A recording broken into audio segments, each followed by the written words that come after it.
It happened when I was about 18 or 19 years old, began Dr. Simpson. I was studying at the university and being coached in anatomy by my old friend Solling. He was an amusing fellow, this Solling, full of jokes and whimsical ideas, and equally merry whether he was working at the dissecting table or brewing a punch for a jovial crowd. He had but one fault, if one might call it so, and that was his exaggerated idea of punctuality. He grumbled if you were late 2 minutes. Any longer delay would spoil the entire evening for him. He himself was never known to be late, at least not during the entire years of my studying. One Wednesday evening our little circle of friends met as usual in my room at 7 o'clock. I had made the customary preparations for the meeting, had borrowed 3 chairs, I had but one myself, had cleaned all my pipes, and had persuaded Hans to take the breakfast dishes from the sofa and carry them downstairs. One by one my friends arrived. The clock struck 7, and to our great astonishment Solling had not yet appeared. 1, 2, even 5 minutes passed before we heard him run upstairs and knock at the door with his characteristic short blows. When he entered the room he looked so angry, and at the same time so upset, that I cried out, "What's the matter, Solling? You look as if you'd been robbed." "That's exactly what has happened," replied Solling angrily. "But it was no ordinary sneak thief," he added, hanging his overcoat behind the door. "What have you lost?" asked my neighbour Nansen. "Both arms from the new skeleton I've just recently received from the hospital," said Solling, with an expression as if his last cent had been taken from him. "It's vandalism." We burst out into loud laughter at this remarkable answer, but Solling continued. "Can you imagine it?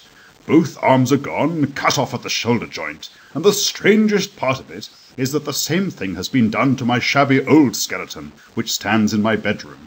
There wasn't an arm on either of them."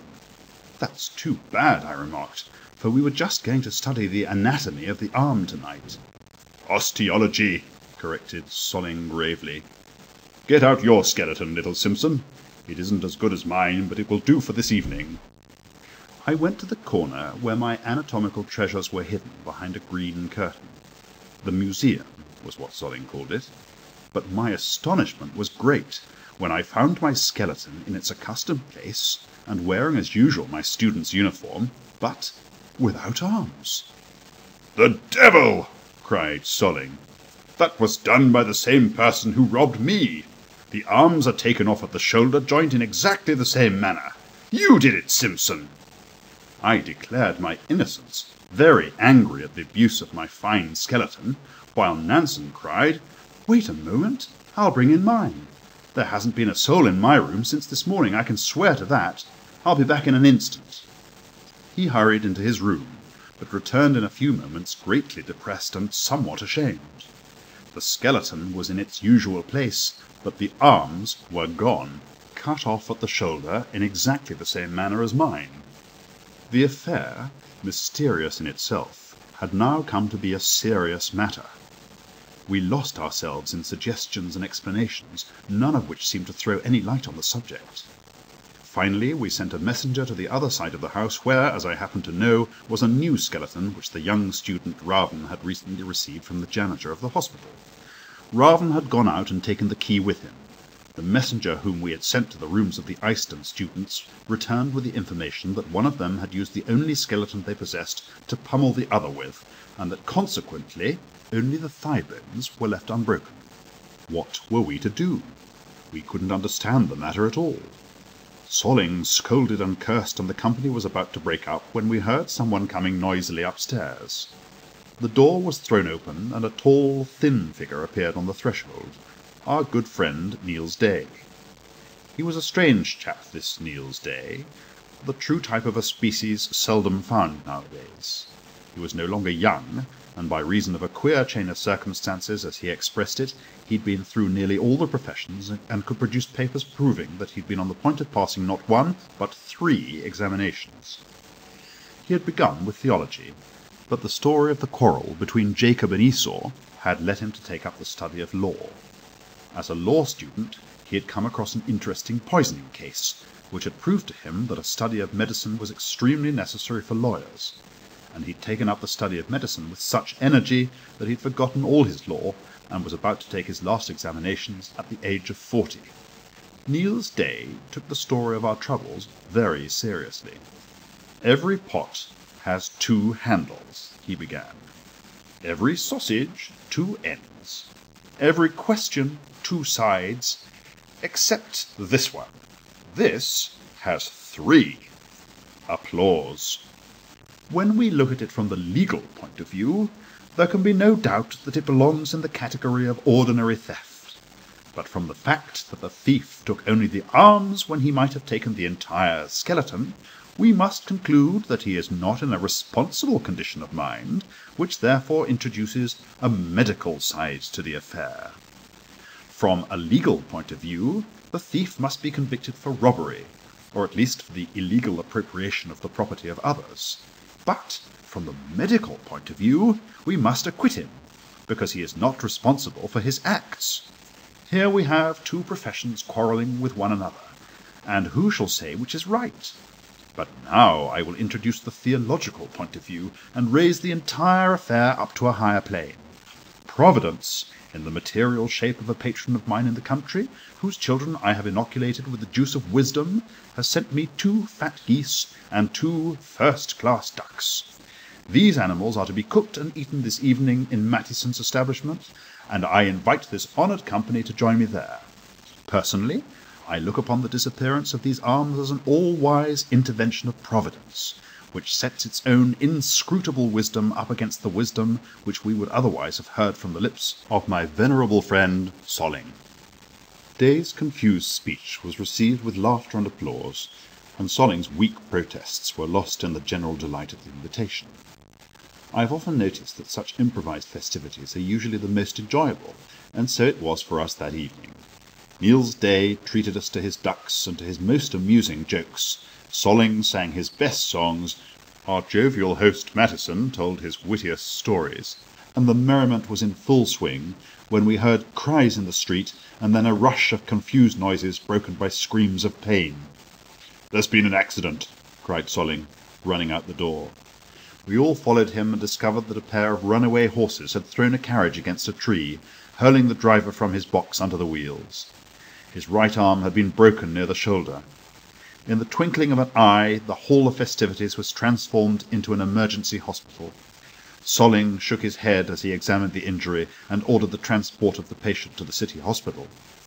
It was his belief that the arm would have to be amputated, cut off at the shoulder joint, just as had been the case with our skeleton.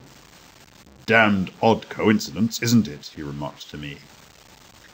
Our merry mood had vanished, and we took our way, quiet and depressed, through the old avenues toward our home. For the first time in its existence, possibly, our venerable barracks, as we called the dormitory, saw its occupants returning home from an evening's bout just as the night watchman intoned his 11 o'clock verse. "Just 11, exclaimed Solling. "It's too early to go to bed, and too late to go anywhere else. We'll go up to your room, little Simpson, and see if we can't have some sort of lesson this evening. You have your coloured plates, and we'll try to get along with them. It's a nuisance that we should have lost those arms just this evening." "The doctor can have all the arms and legs he wants," grinned Hans, who came out of the doorway just in time to hear Solling's last word. "What do you mean, Hans?" asked Solling in astonishment. "It'll be easy enough to get them," said Hans. "They've torn down the planking around the Holy Trinity churchyard and dug up the earth to build a new wall. I saw it myself as I came past the church. Lord, what a lot of bones they've dug out there! There's arms and legs and heads, many more than the doctor could possibly need." "Much good that does us," answered Solling.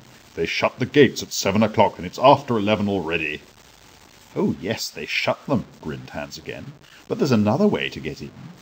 If you go through the gate of the porcelain factory and over the courtyard, and through the mill in the fourth courtyard that leads out into Spring Street, there you will see where the planking is torn down, and you can get into the churchyard easily." "Hans, you're a genius!" exclaimed Solling in delight. "Here, Simpson, you know that factory inside out. You're so friendly with that fellow Outzen who lives there. Run along to him and let him give you the key of the mill. It will be easy to find an arm that isn't too much decayed. Hurry along now. The rest of us will wait for you upstairs." To be quite candid, I must confess that I was not particularly eager to fulfil Solling's command. I was at an age to have still a sufficient amount of reverence for death and the grave, and the mysterious occurrence of the stolen arms still ran through my mind. But I was still more afraid of Solling's irony and of the laughter of my comrades, so I trotted off as carelessly as if I had been sent to buy a package of cigarettes. It was some time before I could arouse the old janitor of the factory from his peaceful slumbers. I told him that I had an important message for Outzen, and hurried upstairs to the latter's room. Outzen was a strictly moral character. Knowing this, I was prepared to have him refuse me the key, which would let me into the fourth courtyard and from there into the cemetery. As I expected, Outzen took the matter very seriously. He closed the Hebrew Bible which he had been studying as I entered, turning up his lamp, and looked at me in astonishment as I made my request. "Why, my dear Simpson, it is a most sinful deed that you're about to do," he said gravely. "Take my advice and desist. You will get no key from me for any such cause. The peace of the grave is sacred. No man dare disturb it." "And how about the grave-digger? He puts the newly dead down beside the old corpses and lives as peacefully as anyone else." "He is doing his duty," answered Outzen calmly. "But to disturb the peace of the grave from sheer daring, with the fumes of the punch still in your head, that is a different matter. That will surely be punished." His words irritated me. It is not very flattering, particularly if one is not yet 20, to be told that you are about to perform a daring deed simply because you are drunk. Without any further reply to his protests, I took the key from its place on the wall and ran downstairs 2 steps at a time, vowing to myself that I would take home an arm, let cost what it would. I would show Outzen and Solling and all the rest what a devil of a fellow I was. My heart beat rapidly as I stole through the long, dark corridor, past the ruins of the old convent of St. Clara, into the so-called third courtyard. Here I took a lantern from the hall, lit it, and crossed to the mill where the clay was prepared for the factory. The tall wheels and cylinders, with their straps and bolts, looked like weird creatures of the night in the dim light of my tallow candle. I felt my courage sinking even here, but I pulled myself together, opened the last door with my key, and stepped out into the fourth courtyard. A moment later, I stood on the dividing line between the cemetery and the factory.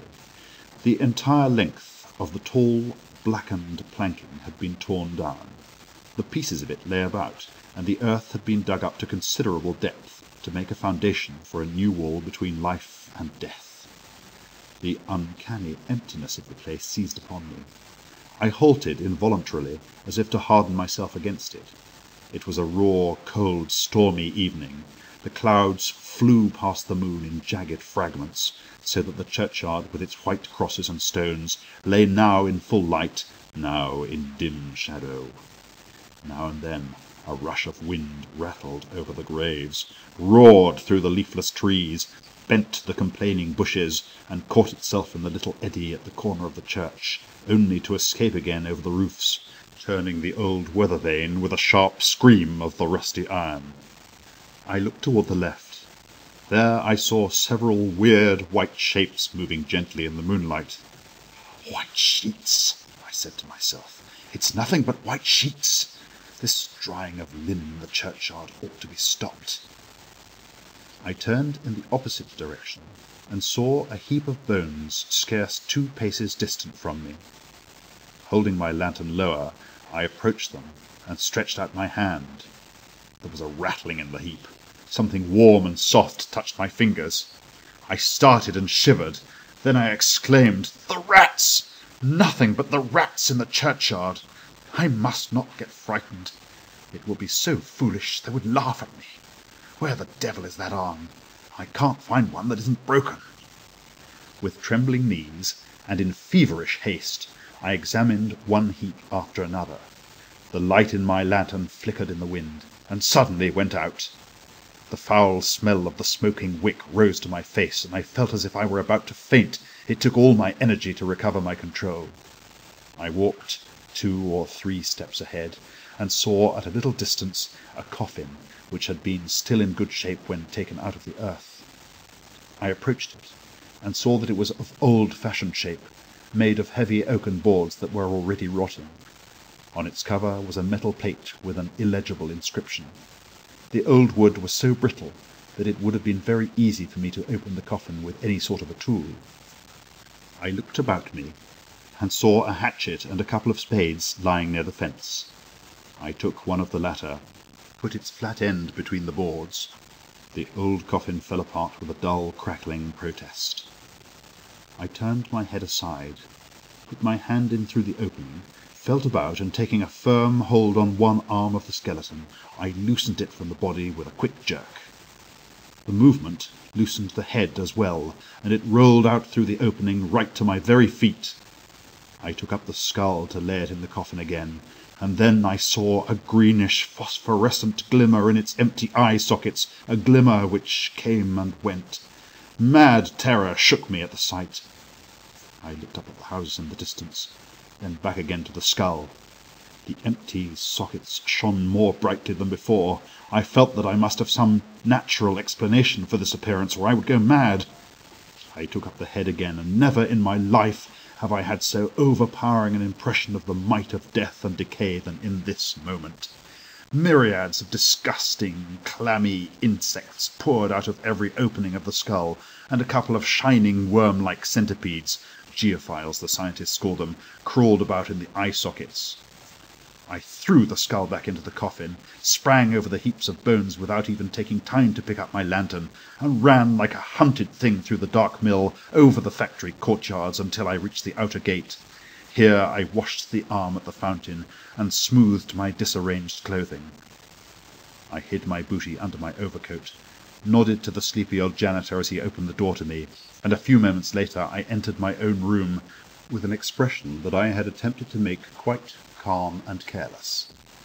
"What the devil is the matter with you, Simpson?" cried Solling as he saw me. "Have you seen a ghost? Or is the punch wearing off already? We thought you'd never come. Why, it's nearly 12 o'clock.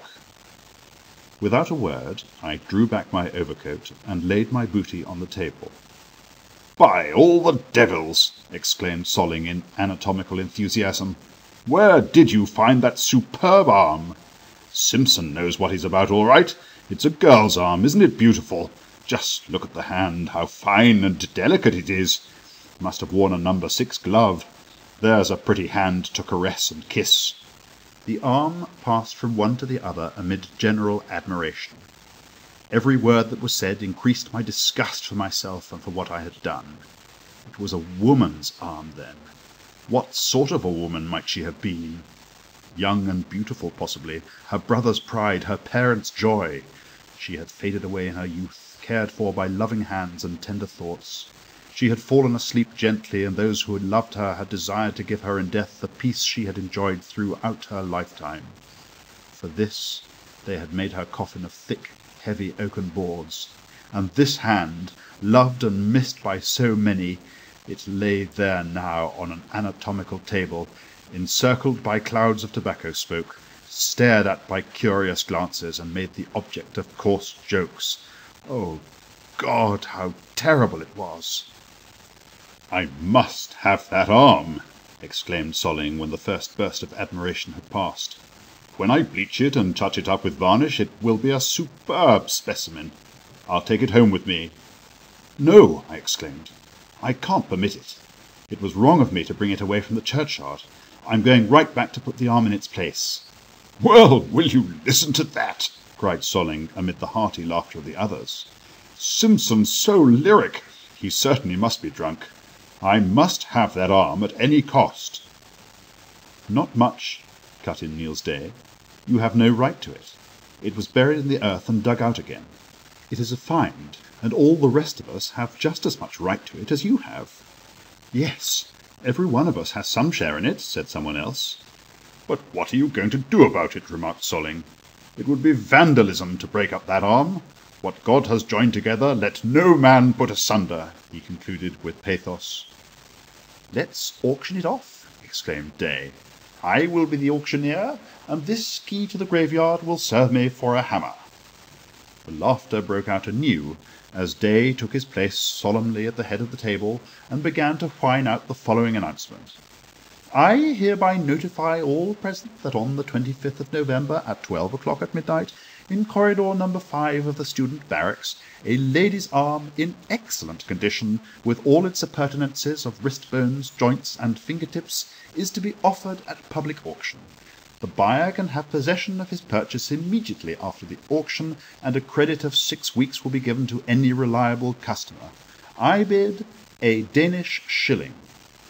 1 mark, cried Solling mockingly. 2, cried someone else. 4, exclaimed Solling. It's worth it. Why don't you join in, Simpson? You look as if you were sitting in a hornet's nest. I bid 1 mark more, and Solling raised me a thaler. There were no more bids, the hammer fell, and the arm belonged to Solling. Here, take this, he said, handing me a mark piece. It's part of your commission as a grave robber. You shall have the rest later, unless you prefer that I should turn it over to the drinking fund. With these words, Solling wrapped the arm in a newspaper, and the gay crowd ran noisily down the stairs and through the streets until their singing and laughter were lost in the distance. I stood alone, still dazed and bewildered, staring at the piece of money in my hand. My thoughts were far too much excited that I should hope to sleep. I turned up my lamp and took out one of my books to try and study myself into a quieter mood, but without success. Suddenly I heard a sound like that of a swinging pendulum. I raised my head and listened attentively. There was no clock either in my room or in the neighbouring ones, but I could still hear the sound. At the same moment my lamp began to flicker. The oil was apparently exhausted. I was about to rise to fill it again, when my eyes fell upon the door, and I saw the graveyard key which I had hung there, moving slowly back and forth with a rhythmic swing. Just as its motion seemed about to die away, it would receive a gentle push as from an unseen hand, and would swing back and forth more than ever. I stood there with open mouth and staring eyes. Ice-cold chills ran down my back, and drops of perspiration stood out on my forehead. Finally I could endure it no longer. I sprang to the door, seized the key with both hands, and put it on my desk under a pile of heavy books. Then I breathed a sigh of relief. My lamp was about to go out, and I discovered that I had no more oil. With feverish haste I threw my clothes off, blew out the light, and sprang into bed as if to smother my fears. But once alone in the darkness, the fears grew worse than ever. They grew into dreams and visions. It seemed to me as if I were out in the graveyard again, and heard the screaming of the rusty weather vane as the wind turned it. Then I was in the mill again. The wheels were turning and stretching out ghostly hands to draw me into the yawning maw of the machine. Then again I found myself in a long, low, pitch-black corridor, followed by something I could not see, something that drove me to the mouth of a bottomless abyss. I would start up out of my half-sleep, listen and look about me, and then fall back again into an uneasy slumber.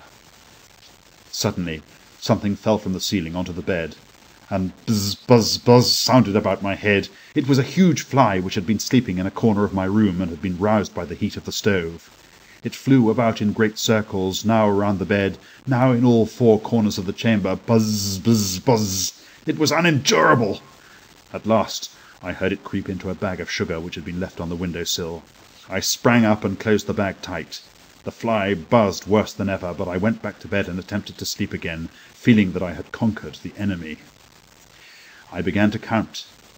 I counted slowly to 100, 200, finally up to 1,000, and then at last I experienced that pleasant weakness which is the forerunner of true sleep. I seemed to be in a beautiful garden, bright with many flowers and odorous with all the perfumes of spring. At my side walked a beautiful young girl. I seemed to know her well, and yet it was not possible for me to remember her name, or even to know how we came to be wandering there together.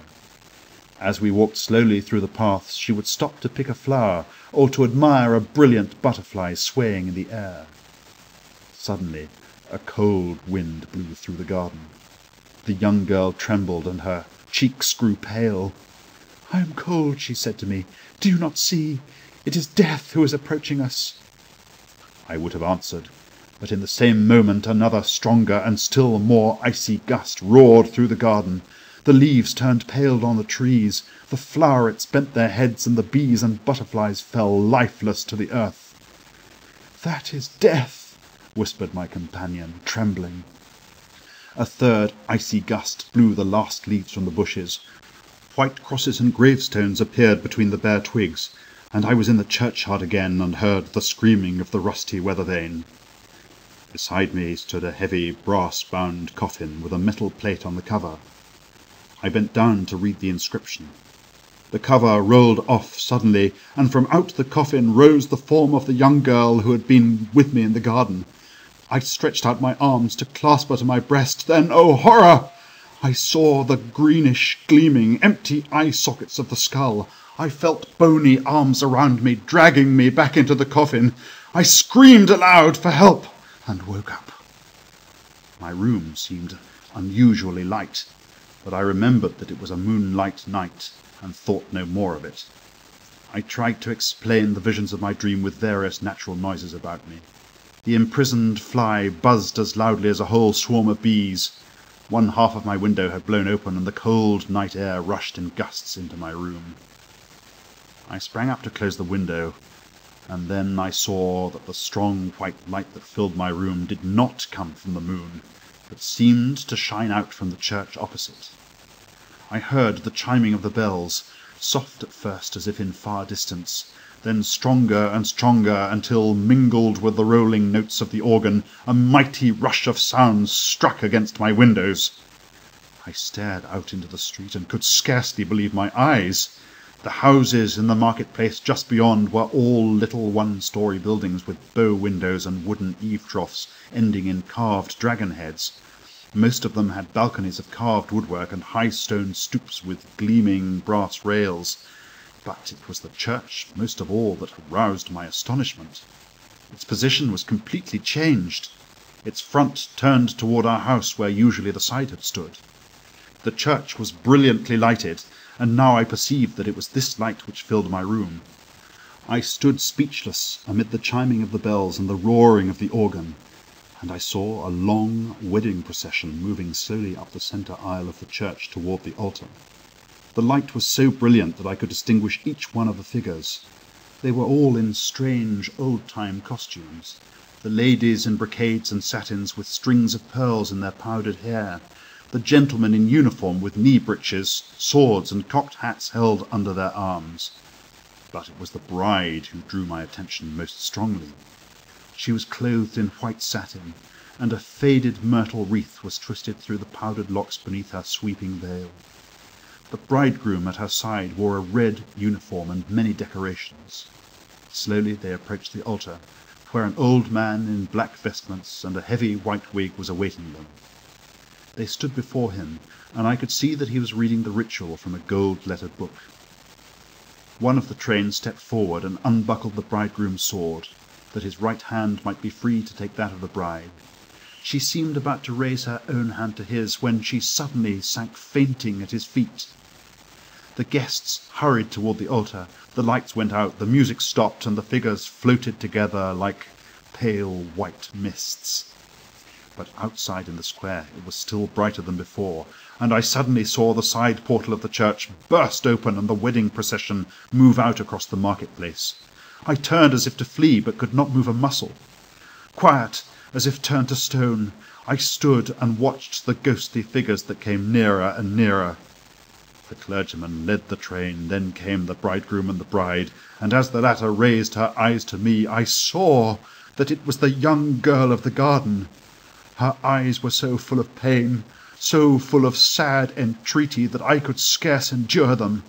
But how shall I explain the feeling that shot through me as I suddenly discovered that the right sleeve of her white satin gown hung empty at her side?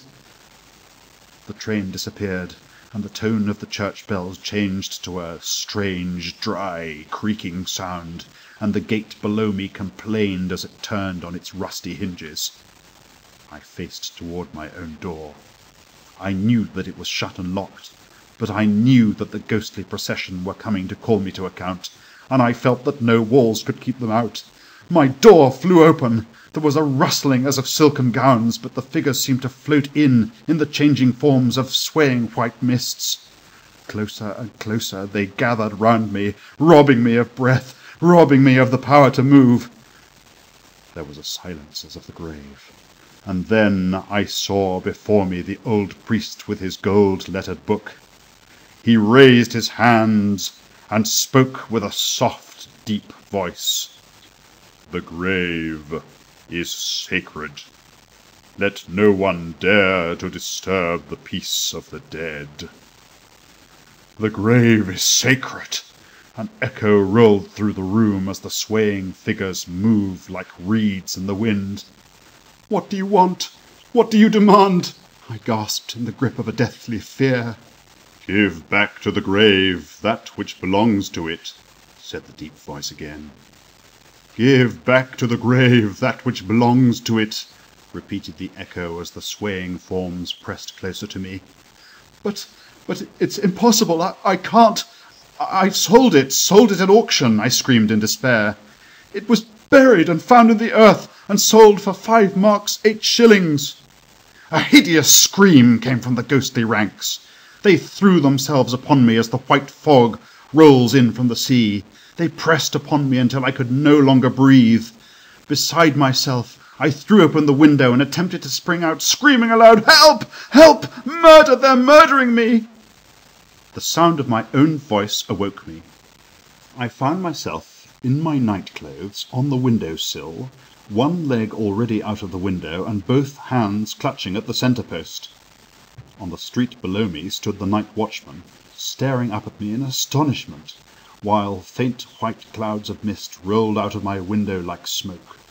All around outside lay the November fog, grey and moist, and as the fresh air of the early dawn blew cool on my face, I felt my senses returning to me. I looked down at the night watchman. God bless him. He was a big, strong, comfortably fat fellow made of real flesh and blood, and no ghost shape of the night. I looked at the round tower of the church. How massive and venerable it stood there, grey in the grey of the morning mists. I looked over at the marketplace. There was a light in the baker shop, and a farmer stood before it, tying his horse to a post. Back in my own room, everything was in its usual place. Even the little bag with the sugar lay there on the window-sill, and the imprisoned fly buzzed louder than ever. I knew that I was really awake, and that the day was coming. I sprang back hastily from the window, and was about to jump into bed when my foot touched something hard and sharp.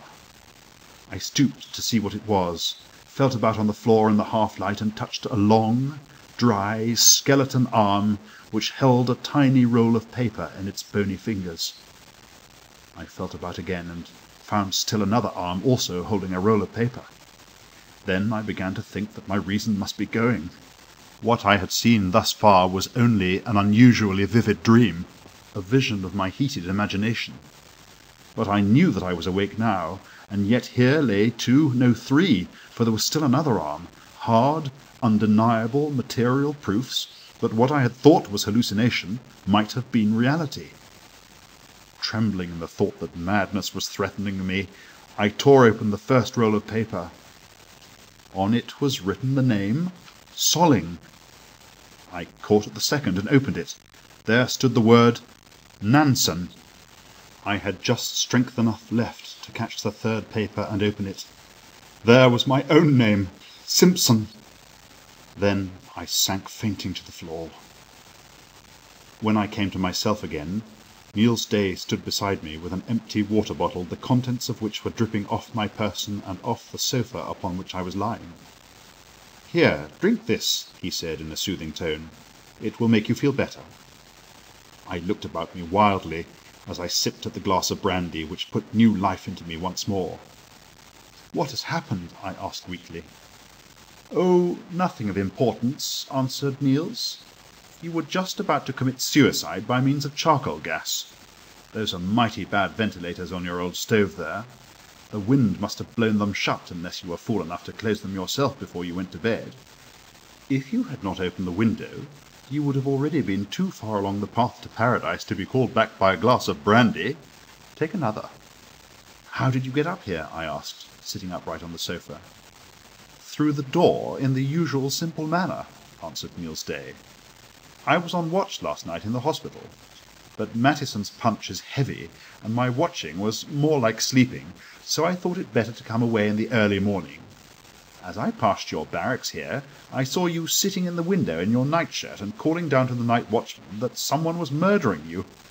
I managed to wake up Jansen, down below you, and got into the house through his window. Do you usually sleep on the bare floor?" "But where did the arms come from?" I asked, still half bewildered. "Oh, the devil take those arms!" cried Niels. "Just see if you can stand up all right now. Oh, those arms there! Why, those are the arms I cut off your skeletons. Clever idea, wasn't it? You know how grumpy Solling gets if anything interferes with his tutoring. You see, I'd had the geese sent me, and I wanted you to all come with me to Mattison's place. I knew you were going to read the osteology of the arm, so I went into Solling's room, opened it with his own keys, and took the arms from his skeleton. I did the same here while you were downstairs in the reading room. Have you been stupid enough to take them down off their frames and take away their tickets? I had marked them so carefully that each man should get his own again." I dressed hastily and went out with Niels into the fresh, cool morning air. A few minutes later we separated, and I turned toward the street where Solling lived. Without heeding the protest of his old landlady, I entered the room where he still slept the sleep of the just. The arm, still wrapped in newspaper, lay on his desk. I took it up, put the mark piece in its place, and hastened with all speed to the churchyard. How different it looked in the early dawn! The fog had risen, and shining frost pearls hung in the bare twigs of the tall trees, where the sparrows were already twittering their morning song. There was no one to be seen. The churchyard lay quiet and peaceful. I stepped over the heaps of bones to where the heavy oaken coffin lay under a tree. Cautiously, I pushed the arm back into its interior and hammered the rusty nails into their places again, just as the first rays of the pale November sun touched a gleam of light from the metal plate on the cover. Then the weight was lifted from my soul. End of The Amputated Arms. Recording by Roger Clifton, St Albans, England.